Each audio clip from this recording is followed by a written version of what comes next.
Okay, so moving on to Chapter 8, we're going to start off with question 34. This is a two-part question asking both about SN1 and SN2 reactions.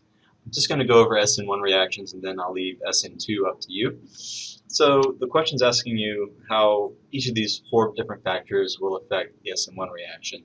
And specifically, what we're really interested in is rate of the reaction. So the first aspect that we're trying to look at is the structure of the alkyl halide. And really, when they're asking you about the structure, they're asking you, is the alkyl halide tertiary, secondary, or primary? So those are the three different structures we can play around with. So we can play around with tertiaries, we can play around with secondaries, and we can play around with primary alkyl halides. So again, tertiaries are going to be structures that look something like this, where we have two R groups, then a third, and we have our X, our halogen, coming off.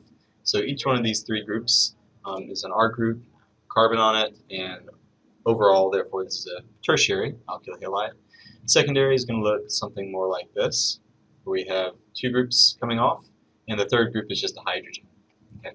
And then for the primary, we'll have something like this, where we have a halogen connected directly to this carbon, which has one other group on it. So we're having two hydrogens. And then after that, we can even go one step further than that, and we can have just a methyl. So we can have something like this, where we have 1, 2, 3 hydrogens. Okay, so the structure is going to be affected as follows. So the more substituted these compounds are, these alkyl halides are, the faster the SN1 reaction is going to go. So tertiary alkyl halides are going to go faster than secondary, which will go faster than primary, which will go faster than methyl. And again, the rationale for this is that the first step in the SN1 reaction is dissociation of this halogen from the carbon. So we're going to get a tertiary carbocation versus secondary carbocation versus this primary carbocation right here. And then we could also potentially have just a CH3 plus. Okay. So of these, we've already talked about over and over and over again how tertiary carbocations are more stable than secondaries, which are more stable than primaries, which are more stable than methyls. So to get to each one of these, we have to go over a transition state energy hump, and that hump for each one of these is going to get less demanding as we go from the methyl to the tertiary. Okay, so because the hill or the hump to get here is really low in the demand for energy, this overall reaction is going to be faster. Okay, and that's the short answer for this. Okay, so the second part is the reactivity of the nucleophile.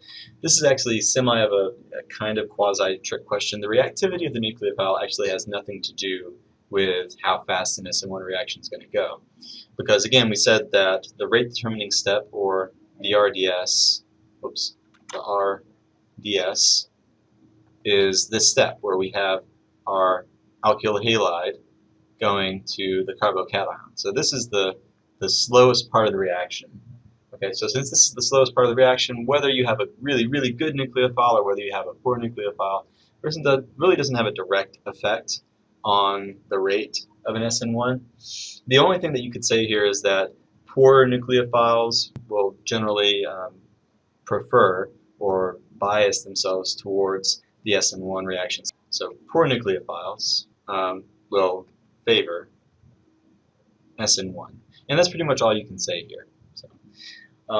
So the next thing is the concentration of the nucleophile. So what we have is, again, talking about rate. And we said again, over and over again, how the rate determining step is the dissociation of the halogen from the alkyl halide.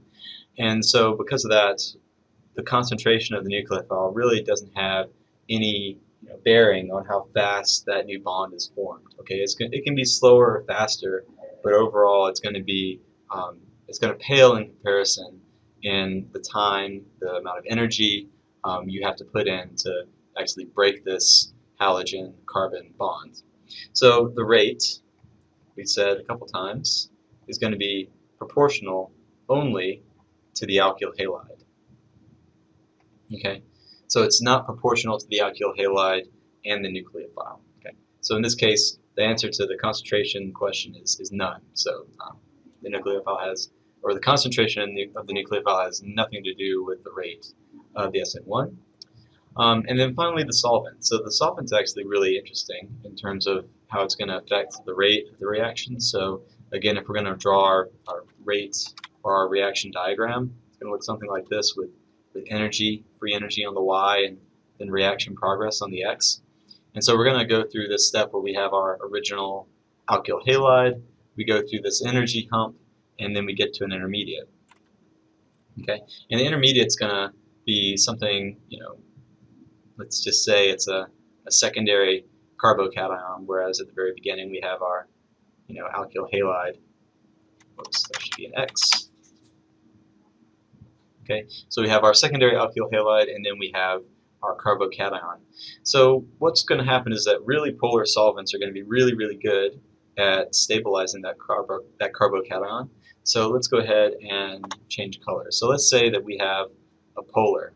So if we have a polar solvent, something like water, water is going to be really good at taking this carbocation and stabilizing it. We've said a couple times now that more stable carbocations are going to be lower in their free energy, so we're going to, take this starting material, and that's not really going to be affected by polar or non-polar solvents. So this energy is going to stay about the same, and what we're going to do is we're going to lower this energy by a bit. So we'll lower this energy, and then the carbocation is a little bit more stable. This hump that we have to go over is going to go down along with the carbocation energy. And this is, again, according to the Hammond postulate. So only thing that you need to take away from it is that if the intermediate's energy goes down, then this transition state energy, this hump is also going to go down a bit. Okay. So overall, what we're going to have is we're going to have a certain amount of energy that we have to put in for this polar solvent, and it's going to be lower than the amount of energy that we have to put in for any other scenario. So if this white energy hump is for something that's a little bit less polar, it's going to take a lot more energy to get over that hump. So let's say the white is maybe, I don't know, a 2-to-1. Let's say isopropanol to water. Isopropanol is less polar than water, so if you have more isopropanol than water, overall the solution is less polar. So because the solution is less polar, this carbocation is less stable, it's higher in energy, so we have to put in a lot more energy to get this guy to go. Okay, so long story short, more polar solvents are going to increase the rate of the reaction for the SN1.